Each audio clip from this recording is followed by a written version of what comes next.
ఏ policy కూడా 24 నుంచి 29 వరకు ఈ పాలసీస్ ఉంటాయి. 5 ఇయర్స్ ఫీల్డ్ పెట్టాం. అందులో కూడా మీరు చూస్తే ఒక టార్గెట్స్ కూడా నిర్దిష్టమైన టార్గెట్స్ పెట్టుకున్నాం.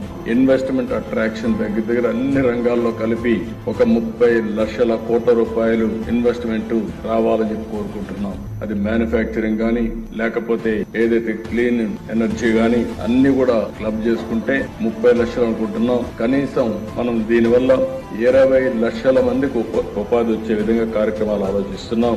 ఈ రోజు మీరు ఒకసారి చూసినప్పుడు ఒక్క ఫారిన్ డైరెక్ట్ ఇన్వెస్ట్మెంటే 83,000 రావాలని, $10 బిలియన్ రావాలని ఒక ఇది పెట్టుకున్నాం. ఒక ఈ పాలసీ వల్ల ఎంప్లాయ్మెంట్ క్రియేషన్, ఒక మ్యానుఫ్యాక్చరింగ్ లో 5 లక్షలు రావాలని చెప్పి పెట్టుకుంటున్నాం.